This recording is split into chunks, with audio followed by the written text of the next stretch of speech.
Hello guys, how are you? આપણે છેલ્લા લેક્ચરમાં વિકલિત વેગ સમીકરણ અને વેગ નિયમ જોયા હતા.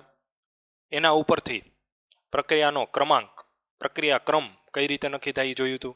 અને કેના અચળાંકના રાશિ કે ભાઈ કે અચળાંક છે એની રાશિ ઉપરથી તમે શું મેળવી શકો, એના એકમ ઉપરથી તમે શું મેળવી શકો, તો પ્રક્રિયા ક્રમ કઈ રીતે મેળવી શકો એ આપણે જોયું.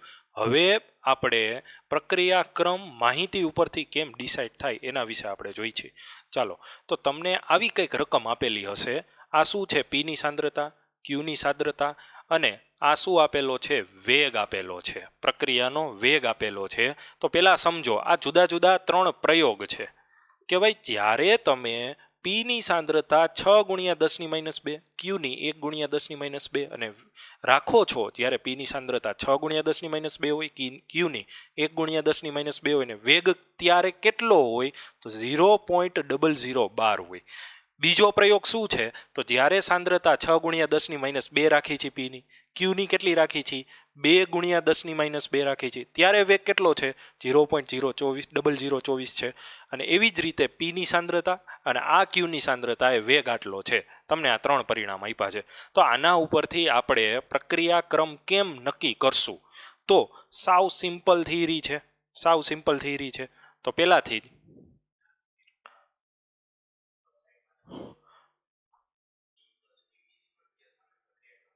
ચાલો, તો 2p + q gives s માટે આપણે પ્રક્રિયાક્રમ લખવાનો છે. તો સૌથી પહેલા આમાં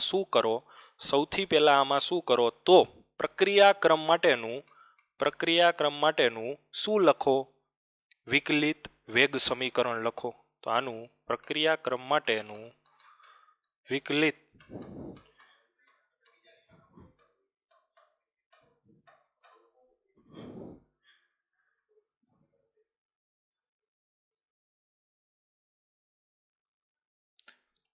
વેગ સમીકરણ લખો. તો આના માટે હું વિકલિત વેગ સમીકરણ શું થશે? 2p + q gives s. તો પહેલા તો વિકલિત વેગ સમીકરણ એટલે શું? તો વેગ -dr/dt લખો, વેગ કરીને લખો, ચાલે, નો પ્રોબ્લેમ. પ્રક્રિયક કોણ છે? p છે, તો p ને આવી રીતે દર્શાવી. બીજો પ્રક્રિયક કોણ છે? q છે. અહીંયા અચળાંક કે વિકલિત વેગ સમીકરણ આવું કે. હવે આની ઉપર ઘાતાંક શું મૂકવી? ઇમેજિન કરો છો તો આની ઉપર આપણે ઘાતાંક શું મૂકશું? તો મેં તમને આની પહેલાંય કીધું હતું, અહીંયા પીની આગળ એનો તત્વ યોગમિતીય ગુણાકાર 2 છે, તો એનો મતલબ એવો નથી થતો કે અહીંયા ઘાતાંક 2 મૂકવાની.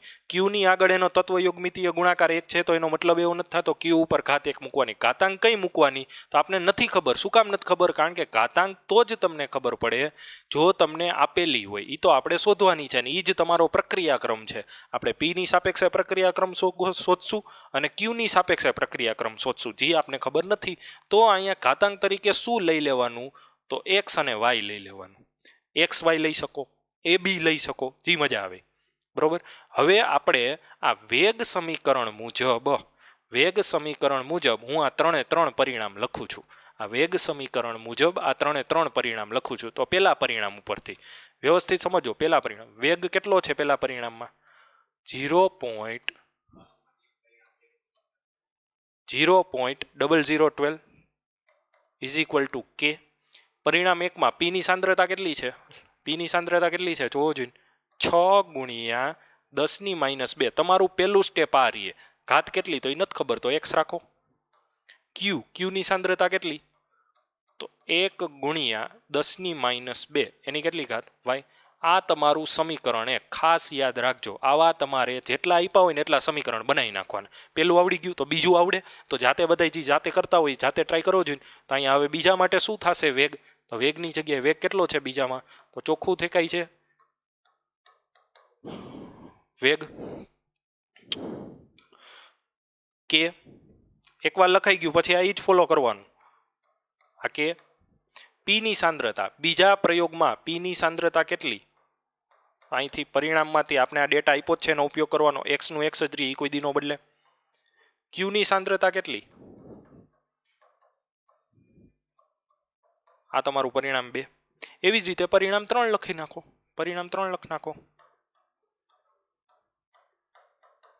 આ પરિણામ 3 તમારું. પરિણામ 3 પાછું આજ કે બધા જ દાખલામાં સેમ રિપીટ કરવાનું. આવી રકમ આપી હોય ને તમને એમ કીધું હોય પ્રક્રિયાક્રમ શોધો, રિપીટ. અહીં કેટલા લખવાના? પીની સાંદ્રતા કેટલી? 12 ગુણ્યા 10⁻², એની એક્સ. ક્યુની કેટલી? 1 ગુણ્યા 10⁻², એની વાય. આ તમારું થઈ ગયું સમીકરણ 3. હવે આપણે શું કરશું? હવે આપણે રકમનું કાંઈ કામ નથી. આપણે આ 3 સમીકરણનું જ કામ છે. આપણે હવે કોનું કામ છે? આ 3 સમીકરણનું. હવે આ 3 સમીકરણમાં તમે જુઓ, આમાં સિમ્પલ છે કે આમાં હું કયા સમીકરણ વડે ભાગું.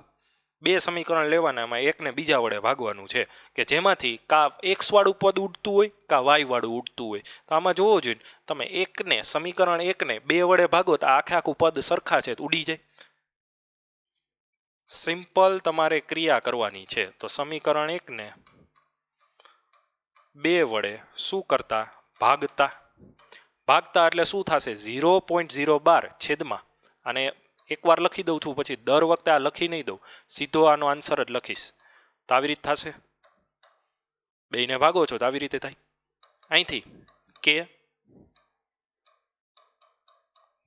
6 ગુણ્યા 10 ની કેટલી ઘાત છે? -2 ઘાત. એક્સ 1 ગુણ્યા 10⁻², એની વાય.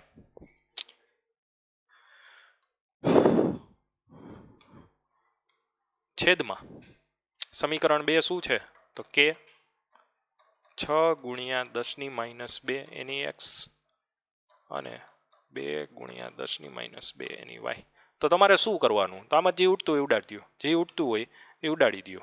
તો આમાં શું ઉડે છે એવું લાગે છે? તો ચોખ્ખું દેખાય છે કે ગયા, આખું પદ ગયું. આનો ભાગાકાર કરો તો શું આવે? ભાગાકાર.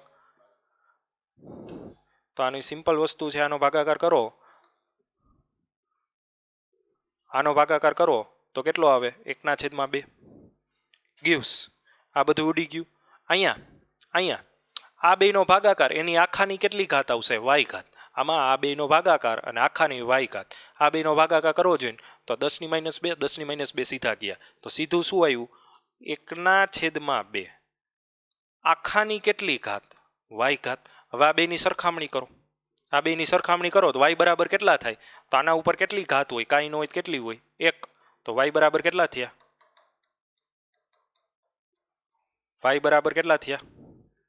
1. આ તમારો એક આન્સર મળી ગયો. વાય બરાબર 1, આ પહેલો આન્સર. હવે બીજો આન્સર આપણે કઈ રીતે શોધશું? તો પાછું જો તમને વાય મળી ગયું. એક્સ ઉડાડો, એક્સ પદ સરખા હોય ઉડે તો વાય મળે, તો વાય પદ સરખા હોય ઉડે તો શું મળે? એક્સ. તો આમાં વાય કેમાં સરખા છે? વાય. જો તો આ 2 સમીકરણ જો તો વાય કેમાં સરખા છે? આ ત્રણેયમાં. તો આમાં ચોખ્ખું દેખાય છે કે ભાઈ સમીકરણ 1 અને સમીકરણ 3 આમાં વાય સરખા છે. તો શું કરવાનું? સમીકરણ 1ને કેટલા વડે ભાગી નાખી? 3 વડે. 3ને 1 વડે ભાગો, કાંઈ ફેર પડે નહીં. બરોબર. તો સમીકરણ 1ને 3 વડે ભાગતા, હવે હું આખું નથી લખતો, બરોબર, સિમ્પલ છે, અહીંથી જ ખબર પડી જાય. 1ને 3 વડે તો 0.012 છેદમાં 0.0024. આ બેનો ભાગાકાર સીધો કેલ્ક્યુલેટરમાં તમે કરી શકો. કેટલો આવે? 1/2. કે ગયા, અહીંથી જ જુઓ ડાયરેક્ટ, કે ગયા. આ 2 વસ્તુ અલગ અલગ છે, આ 2 વસ્તુ સરખી છે, ગઈ. આ 2 વસ્તુ અલગ અલગ છે તો 10⁻², 10⁻² ગઈ. 6/12. 6/12 એટલે કેટલા આવશે? 6/12 એટલે કેટલા આવે? 1/, કેટલા થાય? 2 થાય. 6/12 એટલે 1/2. એક્સ 1/2, અને આ એક્સ છે તો એક્સ ઉડી ન જાય, તો એ આખા ઉપર શું આવે? એક્સ આવી જાય. હવે પાછું જેમ આમાં સરખાયું તો એવી રીતે એમાં સરખાવો. તો એક્સની વેલ્યુ શું થશે? આમાં એક્સની વેલ્યુ કેટલી થશે? એક્સની વેલ્યુ કેટલી થશે? 1 થશે. દાખલા તરીકે જો ક્યારેક તમારે આવું આવે 1/2. એક જ મિનિટ. જો અલગ અલગ વેલ્યુ ક્યારે આવે? આપણે આવા દાખલા કરવાના જ છે અને સામે આવું આવ્યું એક્સ, તો આના જેવું બનાવવું હોય તો આમ થાય. તો તો ત્યારે x બરાબર કેટલા થાય 2। અહીંયા તો બે સરખા જ છે, જ્યારે બે સરખા હોય તો આના ઉપર કાંઈ ઘાત ન હોય તો એક ઘાત, તો x બરાબર 1। પણ 1/4 1/4 ને 1/2 બનાવવો હોય તો આનો વર્ગમૂળ લઈ લ્યો તો આના ઉપર બે ઘાત આવે। હવે બે સરખા બે ઉડી જાય તો x બરાબર કેટલા થયા 2। આવી રીતે આવે ત્યારે આ રીતે, પણ અહીંયા કાંઈ આવતું જ નથી। તો તમને બે વસ્તુ મળી ગઈ છે, તો પહેલેથી આપણે પાછો એકવાર દાખલો જોઈ લઈ, કે ભાઈ અહીંયા જે તમને રકમ આપી હતી, તમને આવી રકમ આપેલી હોય તો રકમ આપેલી હોય તેના ઉપરથી પહેલાં તમે શું કરો, વિકલિત વેગ સમીકરણ લખો અથવા તો વેગ નિયમનું સમીકરણ લખો। વેગ નિયમનું સમીકરણ શું કે, વેગ બરાબર કે પી ની એક્સ ઘાત અને ક્યુ ની કેટલી ઘાત વાય ઘાત। અહીંયા તમે એક્સ અને વાયની જગ્યાએ એ અથવા તો શું લઈ શકો, બી લઈ શકો, પણ યાદ રાખવાનું કોઈ દી આ નહીં લેવાનું, તત્વયુગ્મિતીય ગુણાકાર હોય નહીં લેવાનું, બરોબર। હવે આ રકમમાં તમે જુઓ તો તમને ચોખ્ખી ખબર પડશે કે પી ની સાંદ્રતા 6 × 10⁻², ક્યુ ની સાંદ્રતા 1 × 10⁻², ત્યારે વેગ 0.002। તો મેં આ જ કિંમત અહીંયા મૂકી છે। જો વેગ બરાબર શું મૂકી દીધું 0.002, કે પી બરાબર શું હતું, પી ની સાંદ્રતા રહી, ક્યુ ની સાંદ્રતા રહી, તો સમીકરણ 1। એવી જ રીતે સમીકરણ 2 અને એ જ રીતે સમીકરણ 3। આ જે પ્રક્રિયા છે ને એ ખાલી તમને પ્રક્રિયકો જોવા માટે આપી હોય, પ્રક્રિયા ક્રમ આના ઉપરથી નક્કી ન થાય। પ્રક્રિયા ક્રમ કરવા માટે તમારે આખો દાખલો વ્યવસ્થિત ગણવો પડે। ભાઈ આ 3 સમીકરણ મળી ગયા, 3 સમીકરણમાં હંમેશા 2 વાર ભાગાકાર કરવાનો હોય, સિમ્પલ છે। 2 વાર ભાગાકાર કોનો કરવાનો હોય, તો એકવાર x સરખા હોય એવાનો ભાગાકાર કરવાનો, અને એકવાર y ઘાત વાળું પદ સરખું હોય ને એવાનો કરવાનો। તો મેં પેલા કોનો ભાગાકાર કઈ કર્યો, સમીકરણ 1 અને 2 નો। શું કામ, સમીકરણ 1 અને 2 માં x ઘાત વાળું પદ કેવું હતું, સરખું। x ઘાત વાળું પદ સરખું હોય તો ભાગાકાર કરો, તો આ સિમ્પલ ભાગાકાર જ છે, આવી રીતે લખ નાખવાનું। ઉડી જાય x વાળું પદ, કે ઉડી જાય તો વધે શું, આવું વધ્યું, અને અહીંયા શું વધ્યા 1/2, અહીંયા 1/2, અહીંયા કેટલા વધ્યા 1/2, પણ એની કેટલી ઘાત છે y ઘાત, તો અહીંયા 1/2 ની કાંઈ ન હોય તો 1 ઘાત, તો અહીંયા y બરાબર શું થઈ જાય 1। ઈ જ વસ્તુ શું ક્યાં કરી, અહીંયા સમીકરણ 1 અને 3 ને શું કર્યા, ભાગ્યા, કોને ભાગ્યા 1 અને 3 ને, 1 અને 3 ને ભાગ્યા, તો એમાં કોણ સરખું હતું, y વાળું સરખું, કારણ કે x મેળવવા હોય તો y વાળું સરખું ઉડાડવાનું, તો y વાળું સરખું હોય તો ઉડી ગયું। અહીંયા x/6/12 તો 1/2, અહીંયા 1/2, તો છેલ્લે ઘાત કેટલી આવી। તો હવે આનું વિકલનીય વેગ સમીકરણ કઈ રીતે લખાય, તો હવે આનું વિકલનીય વેગ સમીકરણ આવી રીતે લખાશે, વેગ બરાબર કે પી ની કેટલી ઘાત, તો 1 ઘાત, અને ક્યુ ની કેટલી ઘાત 1 ઘાત, અને કુલ પ્રક્રિયાક્રમ એટલે શું, તો દરેક પ્રક્રિયકની સાંદ્રતાના ઘાતાંકનો સરવાળો, તો 1 + 1 એટલે કેટલો આવશે 2, તો કુલ પ્રક્રિયાક્રમ કેટલો થયો 2 થયો। રેડી આ દાખલો, આના જેવો જ સેમ ટુ સેમ પાછો હજી એક ગણી છે, જેથી આપણી હજી વધુ પ્રેક્ટિસ થાય।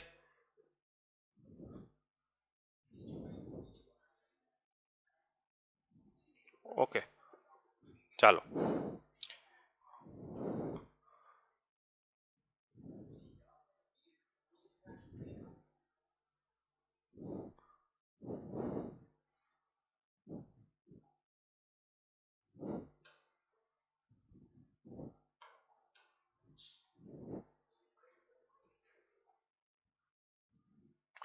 આ બીજો દાખલો, આ એની રકમ,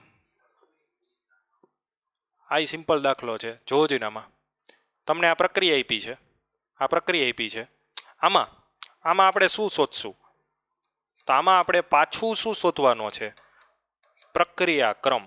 અને વધારામાં હજી એમ શોધવાનું કે વધારામાં ઘણી વખત એવું કહેશે કે પ્રક્રિયા ક્રમ સાથે શું શોધો, કે શોધો, ઘણી વખત આવું કહેશે પ્રક્રિયા ક્રમ સાથે કે શોધો, પણ કે માટે સૌથી પહેલા તો શેની જરૂર પડશે, પ્રક્રિયા ક્રમની જ, એની જેમ જ છે આગળનું જ। આ તમને રાસાયણિક પ્રક્રિયા આપી છે 2NO + Cl2 2NO, બરોબર।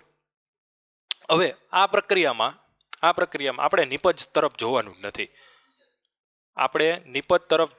જ નથી, આપણે ઓનલી કોનું જોવાનું છે, પ્રક્રિયકની જ વાત કરવાની છે। તો ભાઈ પ્રક્રિયક ક્યાં છે, NO અને Cl, તો પહેલું કામ શું કરવાનું હંમેશા, તો આ બેયનું કયું સમીકરણ લખવાનું, વિકલનીય વેગ સમીકરણ લખવાનું। તો આનું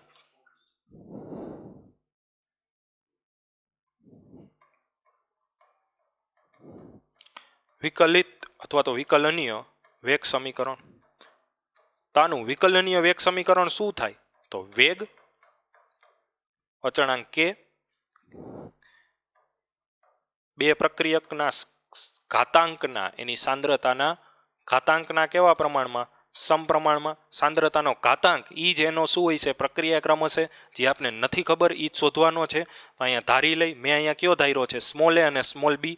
આગલી દાખલામાં આપણે એક્સ અને વાય ધાર્યો તો ગમે એ ધારો, એનાથી દાખલામાં કાંઈ ફેર પડતો નથી. ચાલો હવે આપણે આગલા દાખલામાં કર્યું હતું એ જ રીતે આપણે આના કેટલા સમીકરણ બનાવીને લખી નાખશું?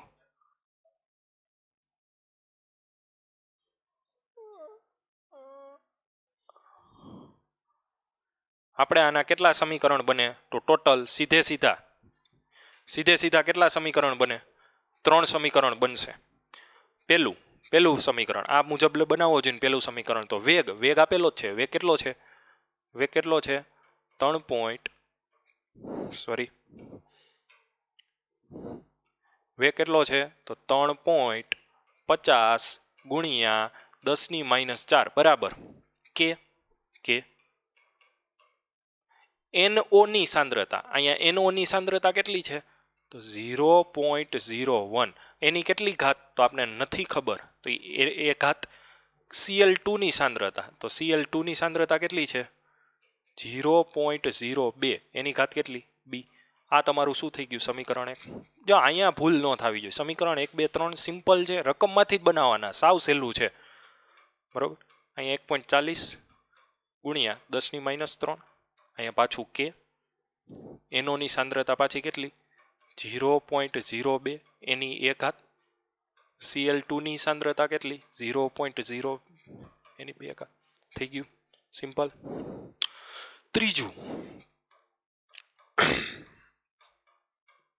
7 ગુણ્યા 10⁻⁴ કે 0.01 એ 0.04 અને બી. અને સમીકરણ 3.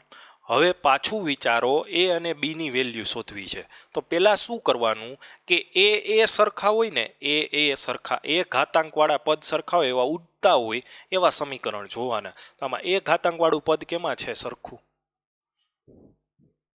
સમીકરણ 1 અને 3 માં. તો સૌથી પહેલા શું કરવાનું? તો સમીકરણ 1 અને 3 નો ભાગાકાર લેતા સમીકરણ 1 ને 3 વડે ભાગતા, ગમે એ રીતે દર્શાવી શકો, ભાગો આને. તો શું થશે? 1 ને 3 વડે ભાગવાનું છે.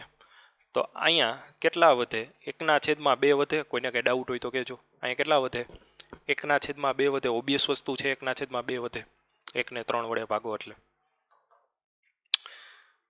પછી આ એ વાળું આખું પદ ઉડી જાય, કે ઉડી જાય. અહીંયા કેટલા વધ્યા? 1/2. 0.02 ભાગ્યા 0.04 કેલ્ક્યુલેટરમાં કરી લ્યો. 1/2. અને અહીંયા આખા ઉપર કેટલી ઘાત રહેશે? બી છે, તો એ આખા ઉપર જવાબ ઉપર બી ઘાત રાખી દેવાની. હવે અહીંયા આની કેટલી ઘાત છે? જો તો કાંઈ ન હોય તો 1 હોય, તો સીધું આ બેને સરખાવો તો બી બરાબર કેટલા મળી જાય? 1 મળી જાય. સાવ સહેલું છે. હવે તમે 1 અને 3 નો ભાગાકાર કરી એ ઉડાડ્યા. હવે કોને ઉડાડવાના? બી ઉડાડવાના. બી વાળા પદ ક્યાં સરખા છે? સમીકરણ 1 અને સમીકરણ 2 માં. તો શું કરવાનું? તો સમીકરણ 1 ને 2 વડે ભાગતા, 2 નો ભાગાકાર કરતા, ગમે એ લખો. સમીકરણ 1 ને સમીકરણ 2 વડે ભાગતા, તો ભાગાકાર કરો જોઈને. તો અહીંયા ઘાત ખાસ જોજો. અહીંયા કેટલી છે? 10⁻³ ઘાત છે. તો 3.50. પહેલા શું કરો?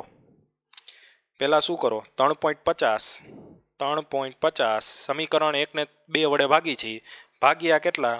1.40. 3.50 ભાગ્યા 1.40 કરો. 3.50 ભાગ્યા 1.40 કરો જોઈને બધા કેટલા આવ્યા જવાબ? તો જવાબ આવશે 2.5 આવ્યો બધાને જવાબ 2.5. હવે અહીંયા -4 ઘાત છે, -3 ઘાત છે. આ -3 ઘાત ઉપર જાય, -3 ઘાત ઉપર જાય તો +3 ઘાત થાય. -4 માંથી +3 ઘાત વધે તો -1 ઘાત વધે. તો અહીંયા 10 ની કેટલી આવશે? -1 ઘાત. સમજાણું બધાને? કઈ રીતે આવ્યું? આ બેનો ભાગાકાર સીધો 2.5, આ -3 ઉપર ગઈ તો +3 થઈ, +3 થાય તો 10⁻⁴ ગુણ્યા 10⁻3 તો કેટલી વધે? 10⁻1 વધે. બી સમીકરણ 1 ને 2 વડે ભાગો એટલે આ બે સીધું ઉડી જાય, કે ઉડી જાય તો 0.1/0.2 તો 1/, કેટલા વધ્યા? 1/, કેટલા વધ્યા? 1/, કેટલા વધશે? 0.1 ભાગ્યા 0.2 કરો જોઈને.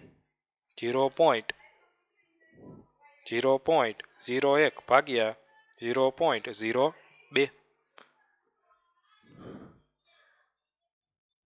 સોરી કેટલા વધે છે અહીંયા? 0.5 વધશે. કેલ્સીમાં જ કરી લેવાનું. કેટલા વધે? 0.5 વધે. કેલ્સીમાં કરો તો 0.5 વધે. હવે અહીં સામે છે એટલે મેં 0.5 લખ્યું. આને 10⁻1 છે તો હું આવી રીતે લખી શકું. જોજો અહીંથી જ કન્વર્જેશન તમારે ખાસ જોવાનું છે. 10⁻1 છે, 0.25 લખાય. 0.25 ને આવી રીતે લખી શકું.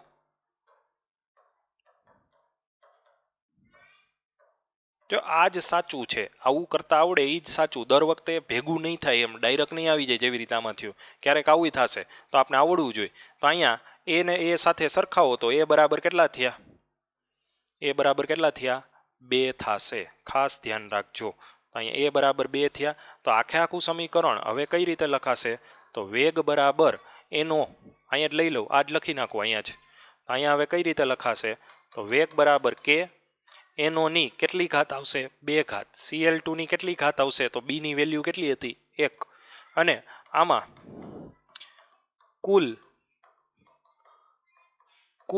પ્રક્રિયાક્રમ કેટલો આવે? 2 + 1 3. હવે તમને સવાલ થાય કે ભાઈ કે શોધવાનો હતો, એનું તો કાંઈ તમે વાત ન કરી. તો કે શોધવામાં કાંઈ નથી હોતું. આ ગમે એક સમીકરણમાં તમારે બધી વેલ્યુ મૂકી દેવાની. કે શોધવા માટે સિમ્પલ છે. ગમે એક સમીકરણમાં કે હંમેશા ક્યારે રાખવાનો? છેલ્લે. પ્રક્રિયાક્રમ મળી જાય ને પછી જ હંમેશા કે શોધવાનો. કે શોધવા માટે શું કરવાનું? ગમે એક સમીકરણમાં બધી વેલ્યુ મૂકી દો. દાખલા તરીકે ગમે એક લઈ લો, પહેલું બીજું ત્રીજું એવું કાંઈ નહીં, ગમે. દાખલા તરીકે પહેલું લઈ લો, હાલો.